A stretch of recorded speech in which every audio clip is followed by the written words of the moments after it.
Jadi kalau apa namanya ada narasi bahwa itu nggak ditembak jatuh, Iran salah.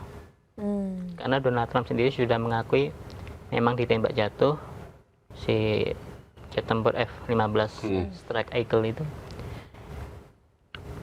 Kemudian narasinya yang resmi ini, pilot yang pertama itu memang diselamatkan pasukan khusus Amerika. Oke. Nah, yang kedua ini yang jadi masalah. Yang kedua ini hilang di Iran selama 2 hari sebelum diselamatkan. Oke. 2 hari. Terus yang ketiga benar ada? Dua doang bang, yang kan itu pesawat 2 awak kan ya. Kalau yang ketiga kan jatuh di Kuwait itu yang A-10-an. Nah, yang penyelamatan yang awak yang kedua ini yang rumit. Dia harus bersembunyi di celah gunung yang setinggi 7.000 kaki atau kalau nggak salah. Hanya bermodal 1 pistol sendirian dan jadi buruan dengan hadiah tadi berapa? Kalau dirupiahin 1 miliar ya. Miliaran. Lumayan lah. Kalau nggak bermental sangar itu. Itu ada kabar menarik ya, yang katanya juga terselamatkan juga dengan telepon genggam yang satelit itu ya? Iya. Untuk dia langsung kontak ke Pentagon atau gimana? Kontaknya kalau nggak salah ke CIA kalau nggak salah. CIA. Oh. Itu operasi yang melibatkan banyak pihak. Jadi intelijen, pasukan khusus, Pentagon juga secara pusat. Jadi kompleks di. Nah, penyebaran di 7 lokasi ini menurut si Jenderal Khan ini untuk menyesatkan pasukan Iran. Jadi seolah-olah pasukan Amerika menyebar ke sini agar pasukan Iran mengejar, padahal orangnya di sini misalnya kan. Jadi memang operasinya seperti itu. Tapi dari Iran sendiri terkecoh nggak dengan apa namanya? Itu Dengan taktiknya Amerika itu? Itu klaim resminya Pentagon kayak gitu ya. Iran punya klaim sendiri lagi nih. Apa tuh? Iran itu mengklaim bahwa mereka berhasil menggagalkan operasi penyelamatan 2 awak itu. Nah, yang benar yang mana nggak tahu, karena sampai sekarang juga Presiden Donald Trump katanya mau menyaring video 2 awak yang diselamatin ini, sampai sekarang belum ada videonya juga. Iya. Benar Malah justru yang kemarin kesebar si pilot ini sempat ada video, tapi memang belum dipastikan kebenarannya. Ada videonya itu si pilot, seorang pilot memang pakai pakaian pilot gitu, dan ada identitas bendera Amerikanya juga. Nah, itu diselamatkan sama lagi diinterogasi. Nah, memang pakai bahasa Iran juga sih. Nah, itu tapi apakah itu AI, apakah itu video lama, itu belum jelas. AI lagi. Iya. Gitu. Mas, Ya. mau nanya deh. Ini balik lagi ke Selat Hormuz ya. Oke. Sudah ngobrol panjang lebar. Sebagai Gen Z, aku kan suka main social media dan suka baca nih tentang di TikTok tuh sering memang muncul ya, di platform-platform lain lah muncul tentang si Selat Hormuz ditutup, belum dibuka, ancaman Trump dan lain-lain. Dan banyak netizen itu komennya kayak nggak peduli, itu nggak ada relate sama negara kita. Coba bisa dijelasin nggak Mas, sebenarnya ditutup atau dibuka kaitannya sama negara kita apa dan sepenting apa? Karena menurut saya sih sebenarnya itu penting ya, tapi banyak orang merasa itu nggak penting, jadi bodo amat gitu dengan selat itu.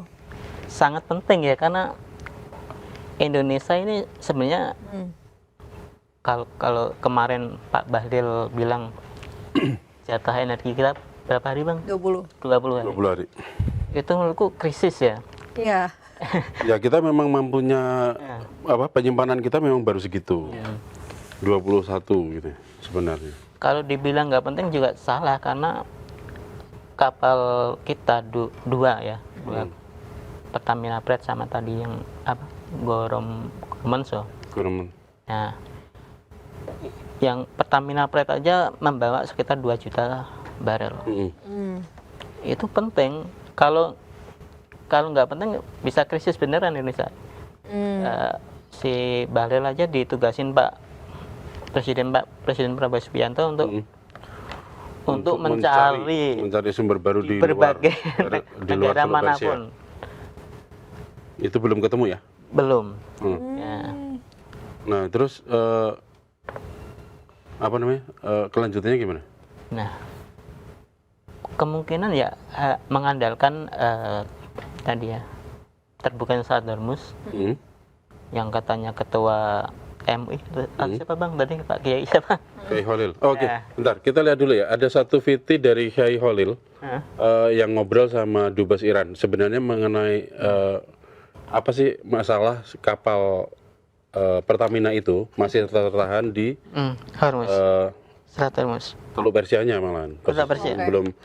Belum ngapa-ngapain, posisinya masih di dalam Teluk Persia. Kita lihat dulu teman-teman ya.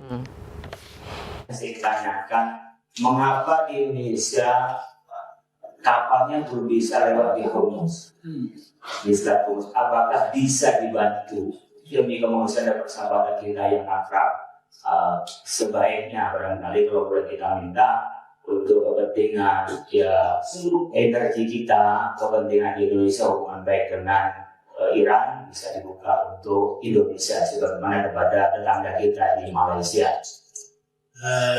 من در مورد مسئله اول بگم که پایان اشغالگری مثل شما ما هم هست ولی جزو شروط این جنگ نبوده و ما شروطمون برای پایان این جنگ چیزهای دیگه بوده از جمله این که طرف مقابل خواهش با حمله ویگان متوقف کنه، دوم اینکه طرف مقابل به عنوان متجاوز بپذیره که حمله کرده و خسارت زده و از حمله خودش پشیمون بشه. اصلا مهمتر این که ما بتونیم ضمانت‌هایی دریافت بکنیم که این حمله مجددا اتفاق نمیفته، غرامت و خسارت جنگ به ما پرداخت بشه. چند تا شروط اینجوریه. ما هم مثل شما خواهان آزادی فلسطین هستیم. فرمول ما برای فلسطین با شما یکم متفاوته. Ya. Ini saya bacakan sedikit ada pernyataan tertulis dari Pertamina Shipping ya. Terdapat kapal VLCC Pertamina Pride dan Gamsunoro yang masih berada di area Teluk Arab belum dapat melewati Selat Hormuz. Kedua kapal dan kru dalam kondisi aman. Itu yang penting ya. Oke, mereka aman. Keduanya dalam pemantauan intensif dan koordinasi berkelanjutan memastikan kapal dapat segera melanjutkan perjalanannya. Nah, kemarin itu sempat ada isu bahwa kapal ini udah dapat lampu hijau untuk segera jalan. Tapi itu sebenarnya belum. Sebenarnya belum. Dan itu sudah dipastikan sama Dubes RI di Iran bahwa proses masih berjalan seperti yang tadi disampaikan, proses masih berjalan. Dan jadi posisinya ya memang Iran sudah menerima permintaan kita, permintaan dari Indonesia untuk mengizinkan kapal itu, tapi belum ada respon balik lagi nih. Ya, nih gua kasih lampu hijau, belum ada omongan itu, omongan resminya belum ada. Nah, prioritasnya dari Pertamina Shipping, prioritas adalah memastikan seluruh kru dan kargo dalam kondisi aman. Nah, sebenarnya nih ya, Pertamina Group saat ini mengoperasikan 345 kapal lain untuk mendukung kebutuhan energi dalam negeri.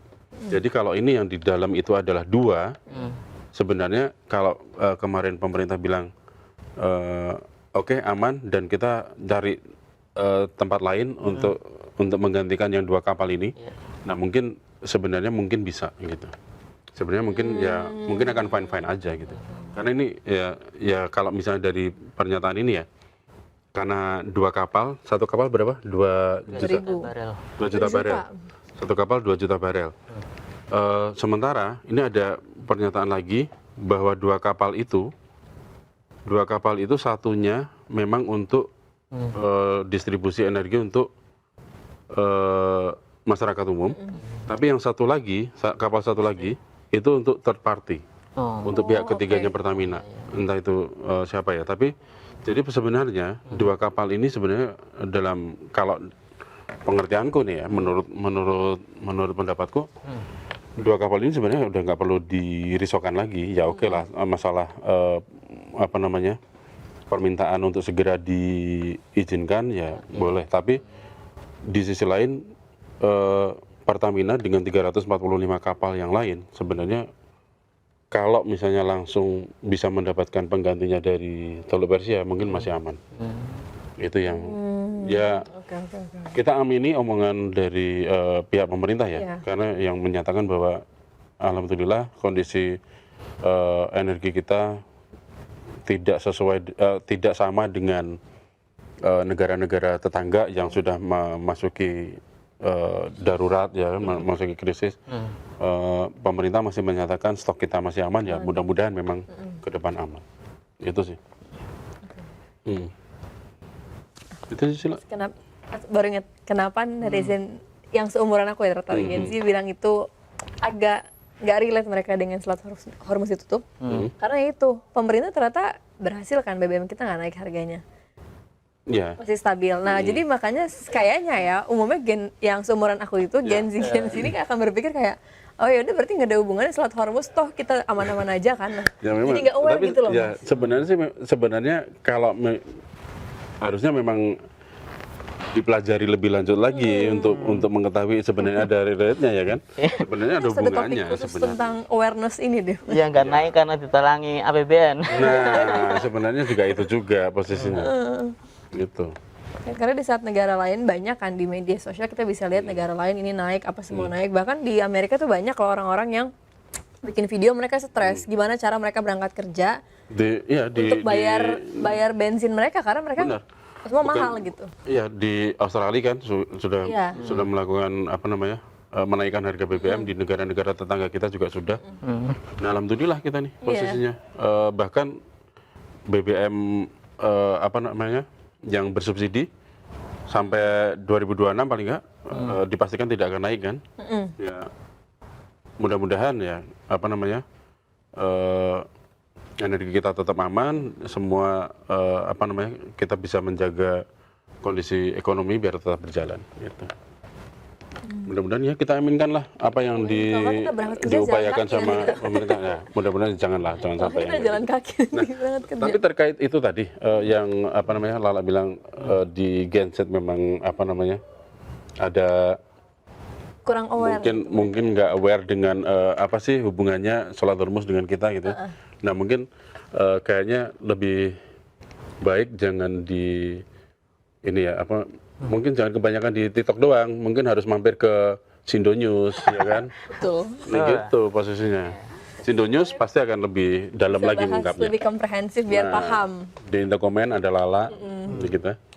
Betul. Oke, kita cukupkan dulu kali Kita lah. cukupkan untuk hari ini. Oke, siap. Sobat Sindo, terima kasih. Sampai ketemu di komen berikutnya. Jangan lupa kalau mau komen ya di bawah, komennya seperti apa, kita tunggu. Dan jangan lupa Sampai- subscribe juga Yo, ke YouTube kita. Sampai ketemu di komen berikutnya. Wassalamualaikum warahmatullahi wabarakatuh. Waalaikumsalam.